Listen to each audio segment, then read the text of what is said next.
Welcome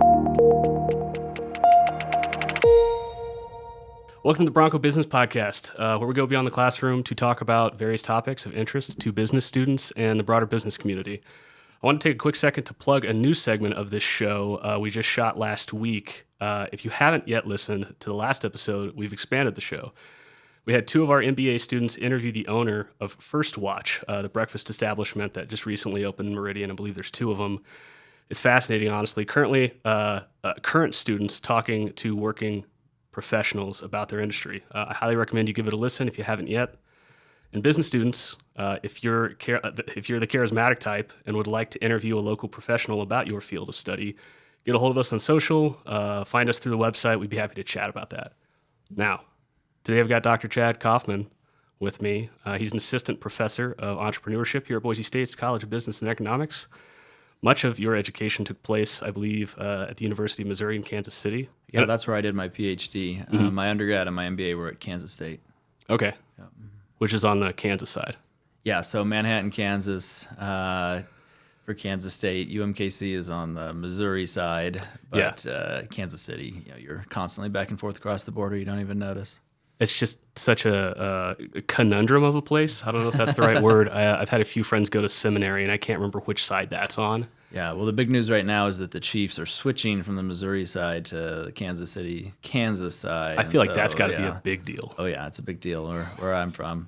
There's going to be like a turf war. The Chiefs, here we are. But, oh, yeah, well, this goes all the way back to the Civil War, like the Missouri-Kansas rivalry. So there's, definitely... I'm sure there's this constant push and pull of like one state maybe trying to acquire the whole city. Yeah, there's kind of like more of a who's better than whom kind of thing. It's a rivalry in your own Everybody's city. always casting shade. Yeah. Right. Yeah. But then there's also like civic pride, so it's kind of a funny like tension between the two. Like internally we're battling, but externally we're like, no, Kansas City's great. You're like, which Kansas City? You're like, don't ask us that question. Yeah. That's not what we're talking about. Exactly.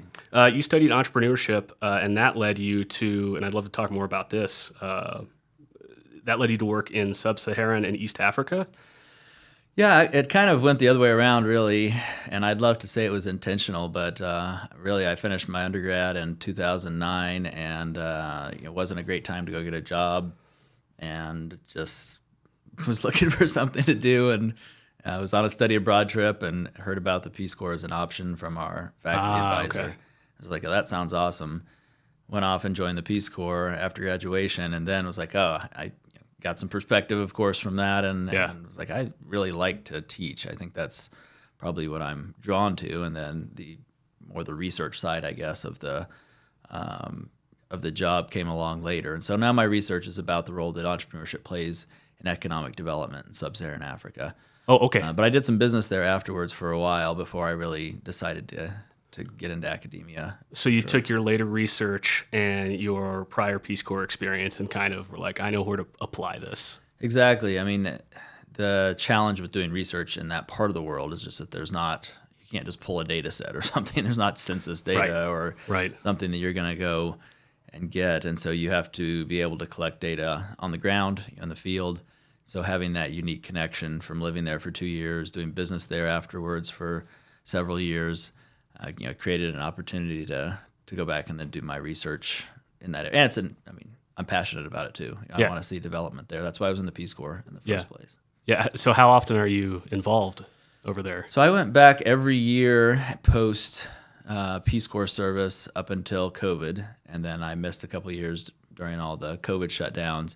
And then I've been back a couple times since. My kids are 2 and 4 now, so it's a little harder to run off to West Africa for several weeks at a time. Yeah. So it's more of an every few years thing instead of an every year thing. So you kind of built like a more than a network, kind of like a bond with.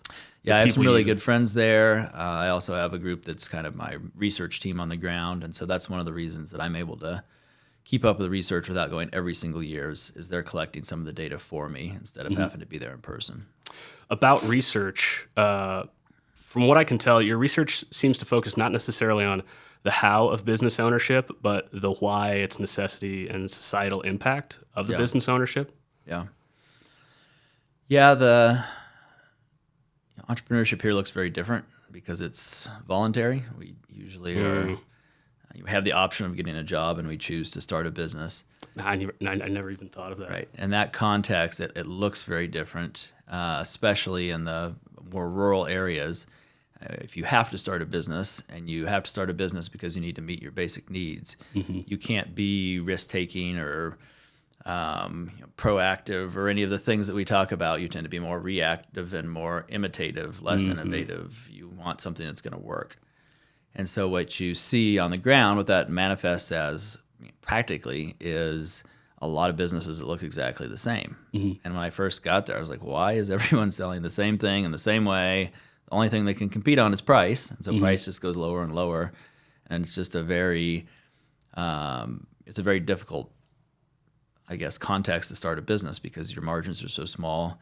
But if you take the risk and try to add value, which is what we talk about, when we're talking to students, say, hey, do something different, create some value. What's your value proposition? Right. How are you going to do something for the customer that they don't already have?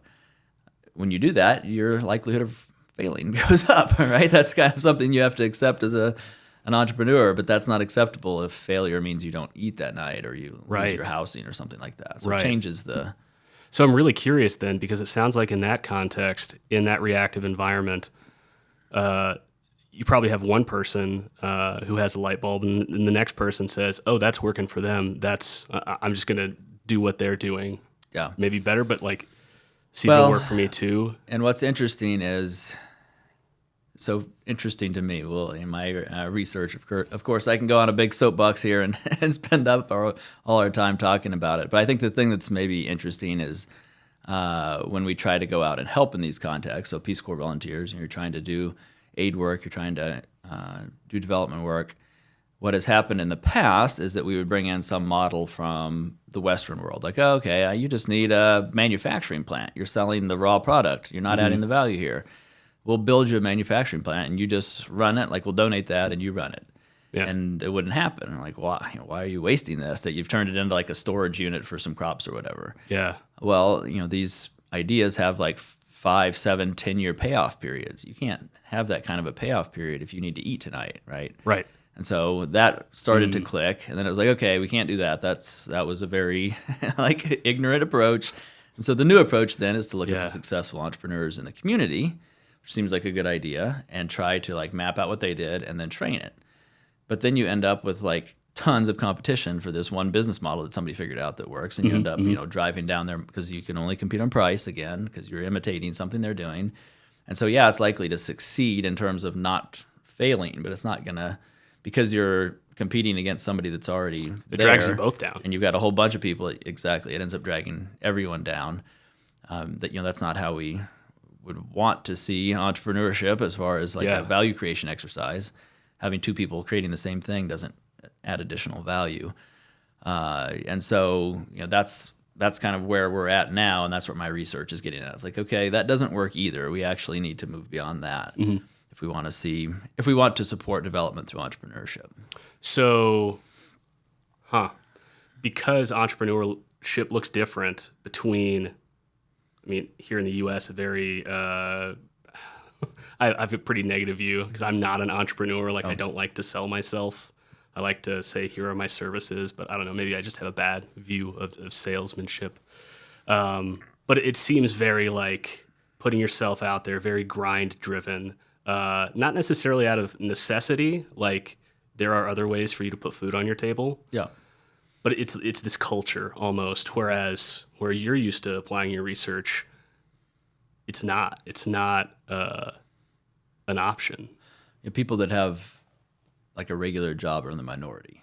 And that's how it was here. If you look back a couple hundred years, everyone was an entrepreneur. You were a farmer, and that was basically running your own business, or you had a shop in town and you sold dry goods, or you were a farrier and shoot horses, or whatever it was. Everyone, there wasn't there was a few people that maybe were working for someone individually, but it wasn't a company with 100 employees. And so you had to be resourceful. We've developed, by specialization, from that to where there's most people have jobs, and it's kind of an exception to choose entrepreneurship. That's not the case, though, in the context that I was in, and in much of the developing world. So how do those two things influence how you teach entrepreneurship here at Boise State? Well, sometimes it can be hard to draw connections between my research and then what I teach here because the context is so different. I'll tell the students about my research, but it doesn't necessarily apply to them because they're not in that situation. They do have the luxury of being able to choose entrepreneurship and to decide, hey, I'm going to take a risk, and if it fails, it fails, and that's not a big deal. I can go get a job anytime, or I can start something new.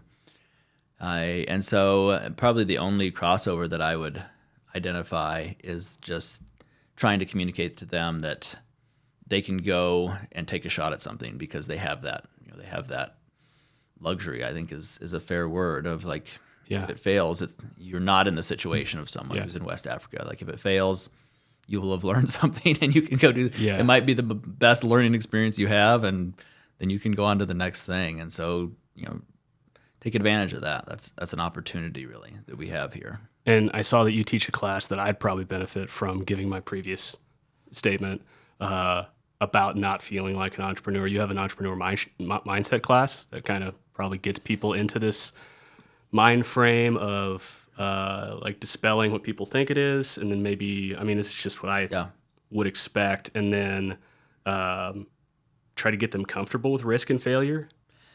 Yeah, so there's several pieces to it. I was talking about value creation, and to me, I guess the reason that I get excited about entrepreneurship and the thing I try to communicate day one to students is that it doesn't have to be an icky, pushy sales thing. In fact, if you're doing it right, it shouldn't feel that way. Mm-hmm. Because if you're creating value for someone, if you're creating something that they want, then there's no need to do that, right? If you're creating value for them, then they are going to gladly exchange value to have that value, right? Yeah. Good businesses are not ones that are twisting your arm. The ones where you're like, man, I want to get on your list whenever that comes out because that looks awesome, right? There's that demand. And so we talk about looking for demand, looking for a problem in the world to solve. Yeah. Having that kind of a mindset, not I got to figure out how to convince somebody or trick somebody or push somebody into buying whatever I'm selling. This isn't about me, but while we're on the topic, I guess part of it for me is like I'm in an oversaturated market as a photographer. Yeah. And so I do have to figure out how I'm different. And really that has everything to do with me as an individual. Yeah. Because several people out there can go and push a button as efficiently as I can. Yeah. But we're different people. So, yeah, it's interesting. It's always been a fascinating topic to me. It's something that I've looked at from a distance with curiosity. Yeah, I think it's a lot of fun for students because I would say in general they're at a point in life where they can be a little bit more risk-taking because the consequences of failure are a little bit lower. They don't have a mortgage or children or those types of responsibilities. We have very much of a go and find out attitude, right? The answer isn't in this room, and so we push exploration and curiosity. I think sometimes creativity probably gets overemphasized in entrepreneurship. For sure. You don't have to be this brilliant creative. You have to go and talk to people about what their problems are and find a real problem and then solve it. And then figure out how the systems work. Right. Understand what your customers need and what isn't working for them and create a solution. And you won't have to go twist arms. They'll be very happy to do business with you because you were solving a real problem that's like making their day worse. Yeah. So that's exciting. You can be passionate about that every day, going out and making people's lives better. Yeah. Yeah. Well, you're involved with so many things around COBE and the greater campus. I really wanted to dive into some of those things and give you the floor to talk about at will whatever I'd missed. I want to touch first because you brought it up at the beginning. This I-Corps grant you mentioned. Yeah. So one of the things that's great about Boise State is that we have some amazing work done by our researchers across campus. That work doesn't always end up commercialized or like impacting the economy. Sometimes a patent gets filed and that's the end of it, or sometimes that doesn't even happen at all, right? The breakthrough happens, but it's hard enough to come up with that, let alone go and start a business and actually translate that into impact in the community. And so the I-Corps program is designed to help researchers in the lab translate their work into impact, which in most cases means somehow getting it into the business world, either by having someone lease the technology or by creating a business that then connecting them with not putting the onus on them, but giving them the resources and maybe the interested people to help them. Yeah, so one of the things one of the challenges is that if you are a researcher, you are already doing a really hard full-time job. And so what often happens is like a graduate student will take kind of the entrepreneurial lead on these in these I-Corps cohorts, and then the researcher will be there in kind of a support role. Mm-hmm.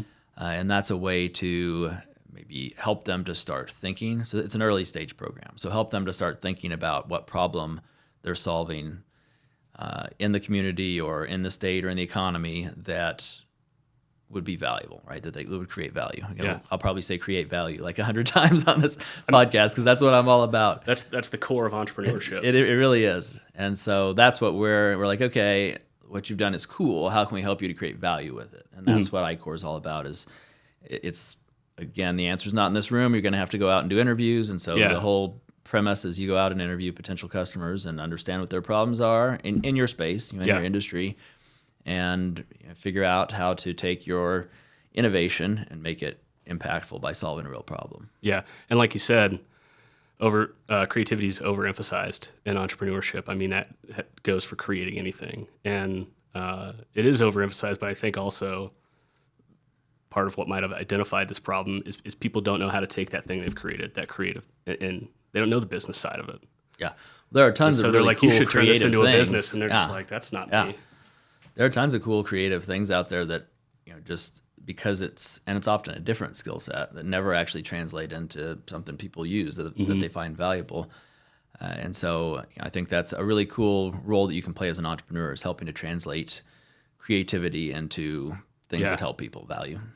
There might be a program for this, and it just came to me, a space in which people who are very entrepreneur-minded and realize they don't have to be the creative engine behind the thing that they're selling or using to create value, where they could be paired up with, and this sounds like it's that in the faculty context, but someplace for like undergraduates to get together and be like, I've got an idea, but no business acumen. And you're like, I've got a ton of business acumen. I just need ideas. And these people. Yeah, we've got a couple programs that I think really speak to that. So the first one is our CEO Club. So it's a collegiate entrepreneurs organization. We have a chapter here. It's a possibly global, certainly a nationwide program.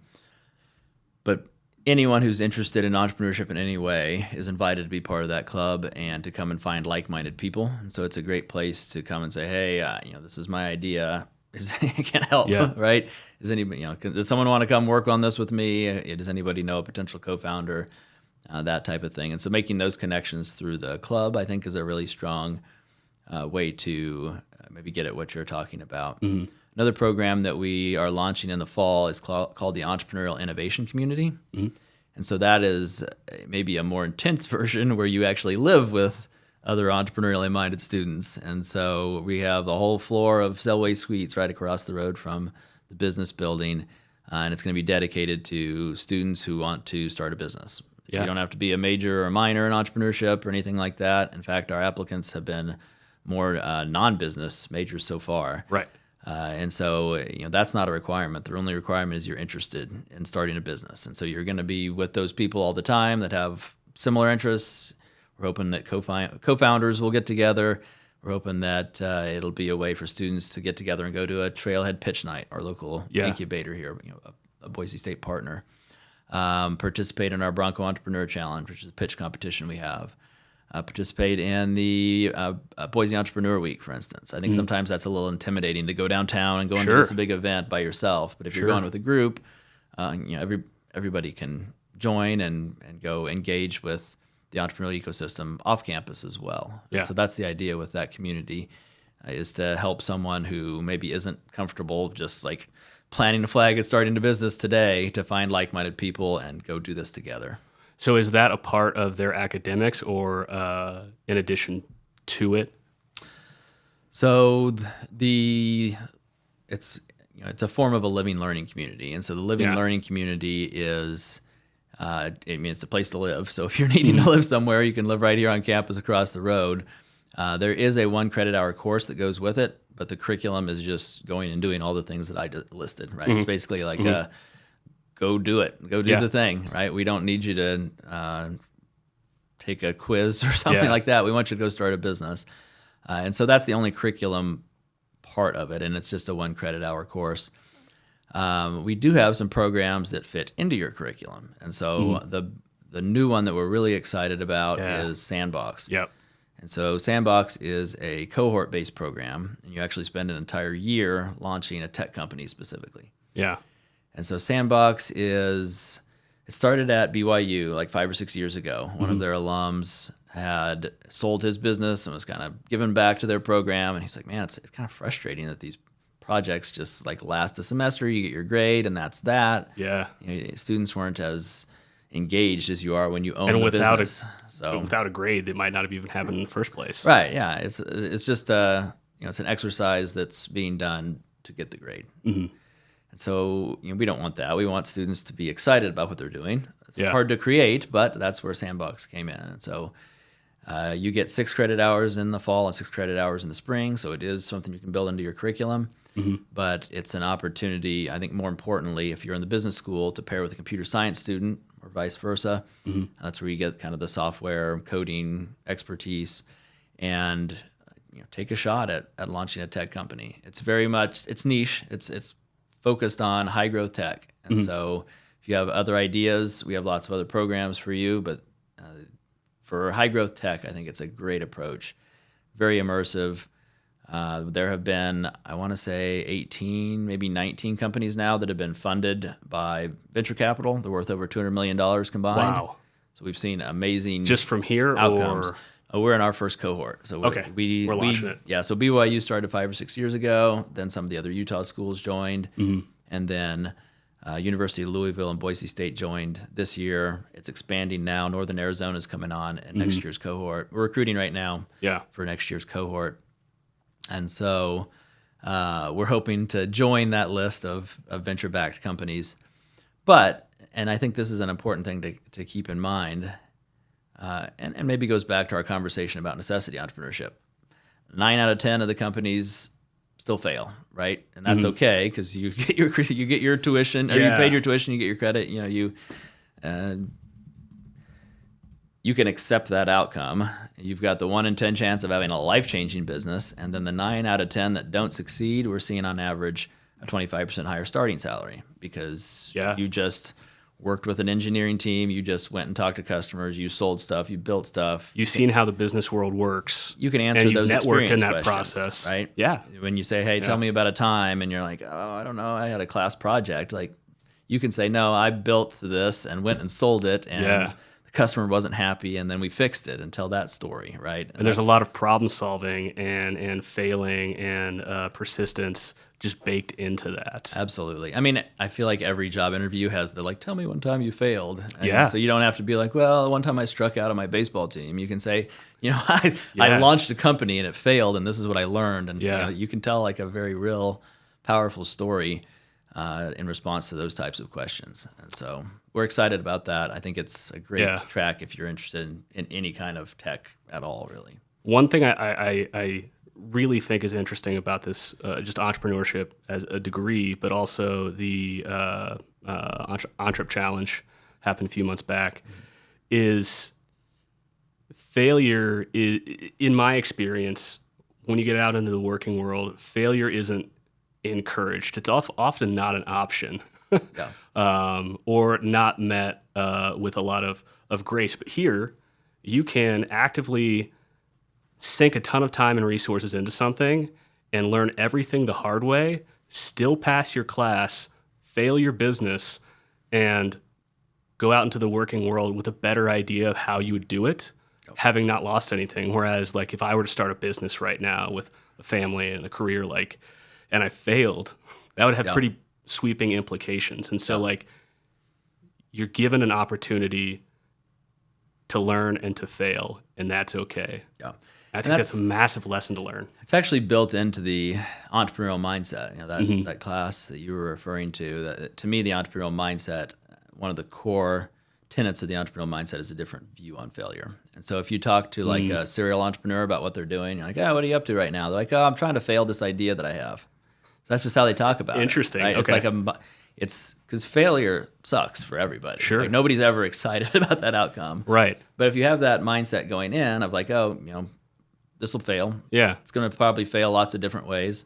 Yeah. I'm going to try to fail small so that I don't have that big impact. So we talk about affordable loss rather than return on investment as entrepreneurs.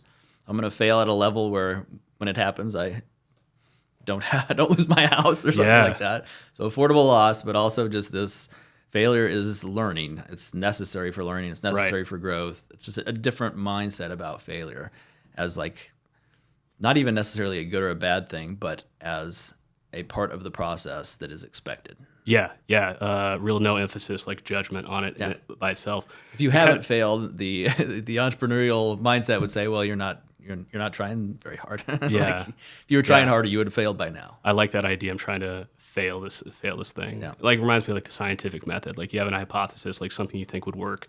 You do your research, you put it through its paces to see if it will fail or hold up. And like all you care about is the process.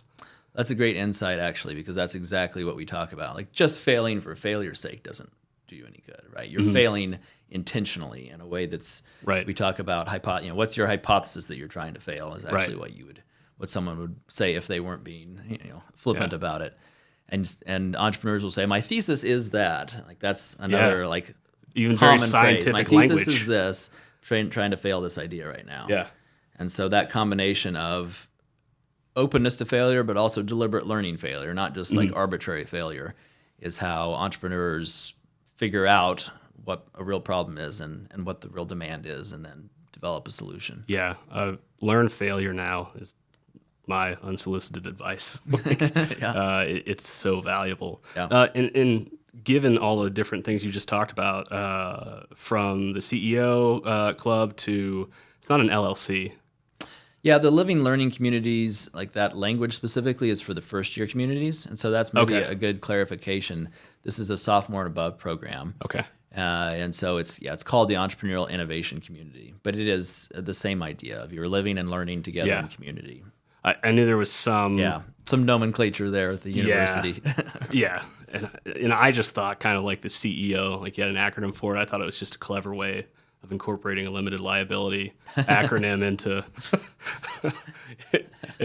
Yep. So we have all these things. So in my mind, if I am an enterprising individual coming out of high school, or maybe I'm a freshman, and I think, I really want to start a business, but I also want to find out how my education can help me do that. Like, if they knew about it, a logical progression sounds like joining this living learning, this entrepreneur innovation community, joining the CEO club, and then eventually working your way into Sandbox. So you've got a path to like meet the people, live with the people, forge an idea, develop that trust that is implicit in like, we have ideas, you have expertise, and we're going to join in this like endeavor that could possibly fail together, to full-blown graduating with a business.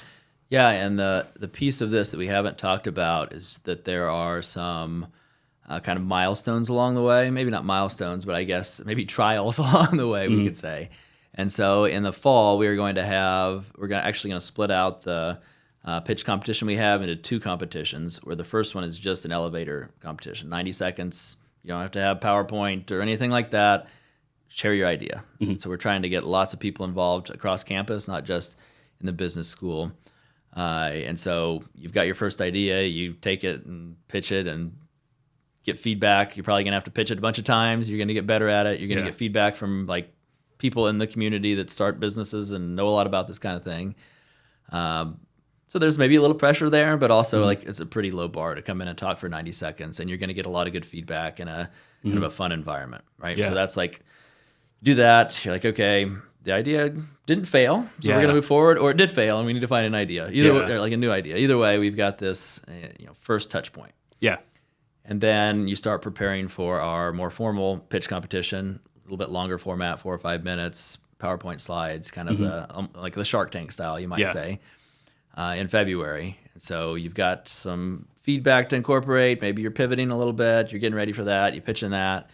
If that goes well, you might win and automatically get into the statewide Idaho Entrepreneur Challenge competition, or you might get some good feedback and improve your application and get your applications in, which we'll do at the end of February by design. So you can like kind of segue right into that. Apply to the Idaho Entrepreneur Challenge. Hack for it.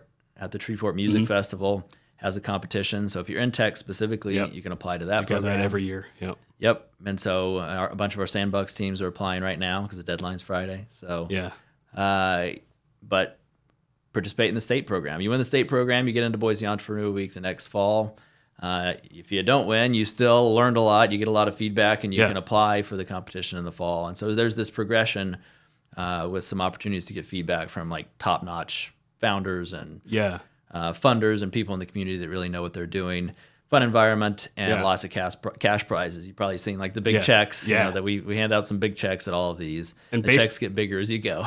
And based on my experience, being there, photographing, doing video, those different things, in addition to like this whole process getting you comfortable with failure, like I was so struck by the feedback being given because no one's trying to tear you down.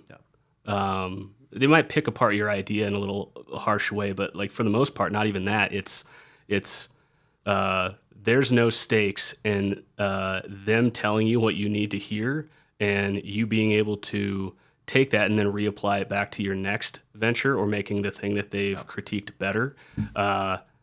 It's really hard to get that too once you leave. Just like honest, low stakes feedback on how you can be better. And all from the really people, top-notch people. Right, and all of those people who are volunteering and coming out to be judges for the Entrepreneurial Challenge, that's all they want to do.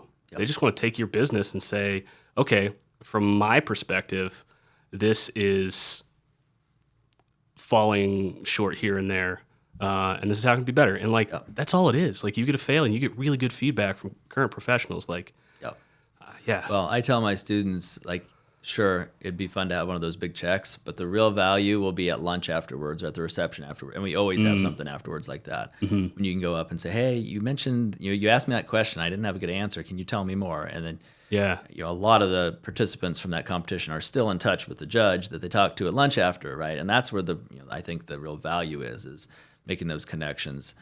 That's, to me, become the value that I add more than my lectures at this point, is connecting students with mentors in the community. And I think sometimes maybe students feel like, oh, they're burdening somebody. But it's like these people are knocking on my door wanting to come and help students and like give back. And they're excited. I mean, they care about entrepreneurship. That's what they do. And so they're excited to do that. And so making those connections is probably one of the most rewarding things that I do. That's awesome. It just makes me want to like do it over. And no offense to comm degrees, not get a comm degree. Still learn my camera skills somewhere, but also learn the tools that would help me. Incredible opportunity for students. Is there anything else you wanted to say about Sandbox? What else about Sandbox? Because you already have the current cohort built and you're about to start. Yeah, I think it might be worth a mention here. Well, there are two things I'd like to say. First of all, when we say tech company, it should be understood that doesn't necessarily mean that you're just like in front of a computer all the time writing code, making software. I mean, a lot of the work is going and talking to customers. We're always going to come back to that. In fact, the worst thing you can do is sit there and crank out a bunch of code and build a product without ever talking to anybody about their problems. And so it's very hands-on, but it also can be, we have 12 teams in 12 different industries, right? So one of the tech ideas is the founder was a woodland firefighter and realized that there's just this huge need to connect resources with people who have fire-threatened properties. Because they won the Entrep Challenge. They won it, they won the BRONCO Entrepreneur Challenge. They identified this problem. And so they've ended up connecting now the insurance companies. They're working through the insurance companies to help when somebody gets a non-renewal on their insurance and connect them with resources to go and like clear underbrush and things like that. And so, technically a tech company, like it is a tech platform that they're using, but it's not like they're not spending a ton of time just like locked in a windowless room cranking away on their computer. And so all of the ideas, there's one that's about doing asphalt bidding. There's one about hair braiding. I mean, there's all kinds of ideas that are maybe not what you would think when you hear the word tech. And so that's important, I think, to keep in mind. And then the second piece is that I think one of the really exciting things about Sandbox is you get connected to this great network of, again, really top-notch founders and tech leaders and people like that, not just in the Treasure Valley, but across the whole region. And if you're one of the top teams that are considered for funding, you get to go down to Salt Lake City at the end of the program and do a pitch in front of like 200 VCs. So that might sound nauseating, but also like really exciting. And so but you've gotten enough opportunities to pitch up until that point. Well, that's the so thing, hopefully. Right? So, the teams that make it from our program will have participated in the Bronco Entrepreneur Challenge. They will have participated in the Idaho Entrepreneur Challenge. They will participate in the Hack Fort Tech Challenge. They will participate in our local demo day, which is going to be at the Treefort Music Hall. So that's going to be a pretty, already kind of an intimidating. You're up on stage, you got the bright lights. And these by the aren't time all you've business done that, students. that you're going to be like, okay, like this is just another stage. And Yeah. I've stood on some stages at this point. Yeah. And that's the idea. We don't want you to be like, all right, go do that now. We want you to get there over the course of the program. Yeah. This seems to be in line with all these other programs, and I'm curious how it's different. Ideas to Impact? So Ideas to Impact is more in the kind of the I-Core track, but bringing in our undergraduate students. And so that was a program where we matched up faculty that had IP, so maybe it's a patent they recently filed, with student teams from across campus, not just in the business school, and they did market feasibility reports. And so the faculty came and pitched their idea. Students said, I want to work on this one or that one, formed teams. They had 4 or 5 weeks to go and do some of that customer discovery, do some market research, and then pitch their ideas. And I handed out another big check. Yeah. I like to hand out those big checks when we can because that's Yeah. a good photo op, and nobody hates having a little extra cash in their bank account. Yeah. And so we're looking to continue to do that. But then one of the ways that I think we're hoping to expand on that is actually to add a master's in tech transfer and commercialization. Ooh. And so that's just a fancy way of saying a master's in turning this IP into businesses. Yeah. Right? Like I said, the researchers are often slammed creating new things. Like that's a pretty busy job. And so we're trying to develop more of a pipeline, kind of what you were talking about, more of an actual support system, not like, hey, you go do it. Like, hey, we've got some people that want to start a business alongside you. You help them with the technical side. And they're going to go out and do that hard work of doing the customer discovery and building out the product and raising capital and those types of things. It sounds like a master's level sandbox. That's exactly. So we actually, it's funny you say that because we also are looking at doing a master's, basically a sandbox master's. We're calling it computer science and innovation master's. And so that program, so the tech transfer is more focused on these physical, like patent type of products that are at least partially university owned because it's a researcher at the university. And so there's a little bit different skill set there, bringing up a physical product that's public, private. There's more of like the legal side, licensing. Those tend to be more B2B because you're selling some kind of an innovation to a business. It's going to improve their, I don't know, like a sensor that's going to improve their wastage rates or something in crop storage. Like there's like fairly technical but pretty impactful type of solutions. And then our Sandbox Masters program, our computer science and innovation program that we're wanting to build is like Sandbox 2.0. It's like, okay, a year is maybe enough time, but it's pretty tough to, especially if you pivot a couple times, if you fail a couple ideas. Yeah. By the end of the year, you're like, I need some more time to really to do this, to get it to the point of being venture backed. And so we're adding a 1-year program where they would go ahead and spend another year, get more support, put in a lot more hours. I mean, a lot of it is just putting in the hours. And try to keep building on that idea from the undergraduate program and launch real tech companies.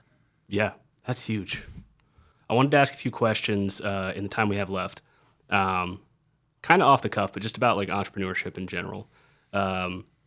What's one question you wish students would ask more often about this field? Because we talked at the beginning about like the culture and what most people are probably used to when they hear the word entrepreneurship. But like, how do you wish that conversation could be reframed, or like, what are some questions?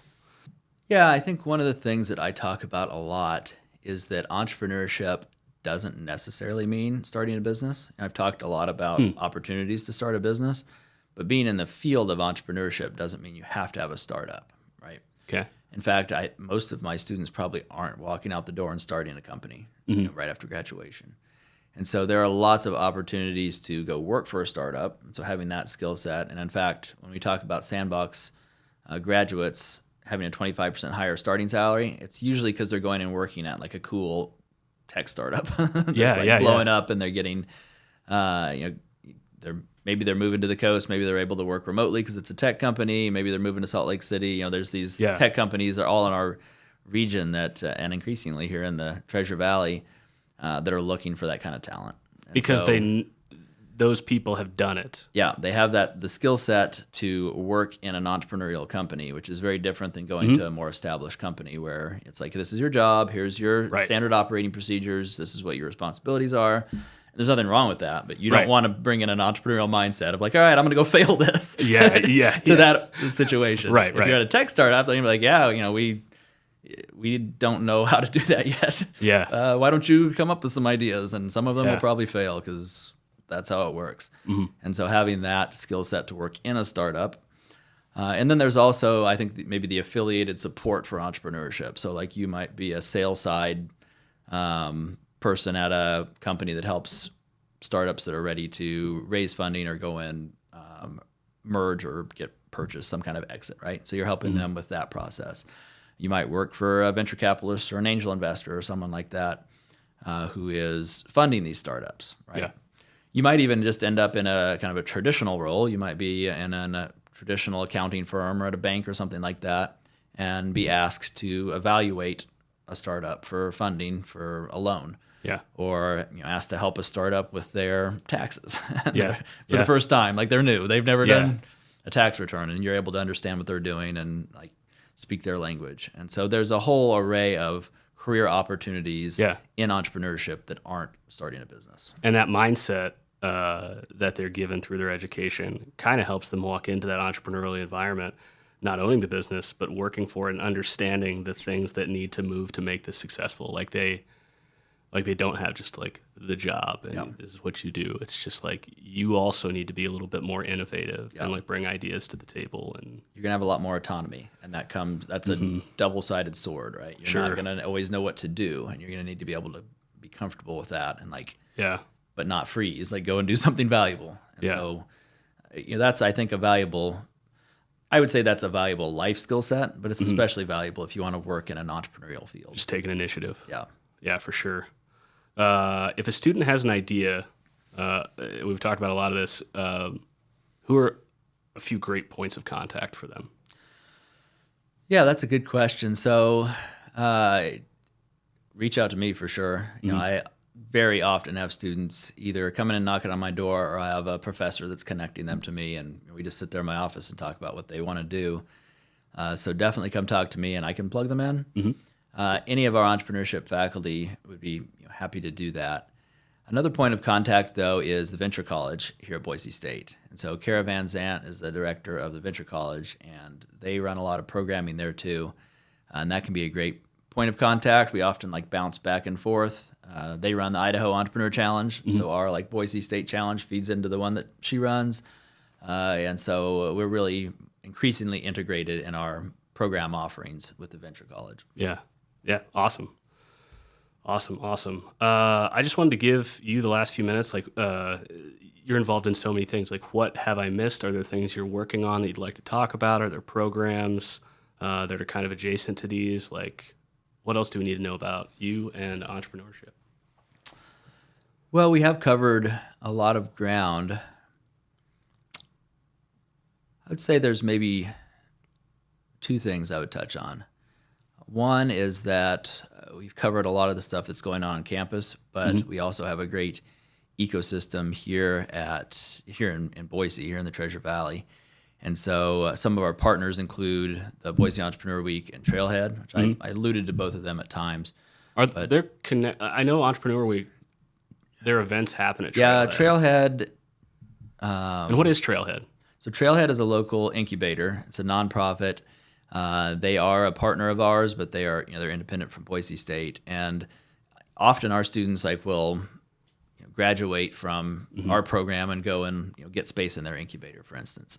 They have a bunch of programs that range from very early stage, like idea generation, to later stage. You're getting ready for fundraising or an exit, or you're ready to manufacture, things like that. Right. So there's Trailhead, and they're involved in running Boise Entrepreneur Week as well. So there's a connection there. Boise Entrepreneur Week is a great way to just see all the stuff that's going on because it's week long. There's stuff all day long for 5 days in a row. There's pitch competitions and maybe like that kind of thing that you would expect. But there's also like just people in meetings talking about things that are important in their industry or specific skill sets, that type of thing. So there's lots of hands-on opportunity there to learn.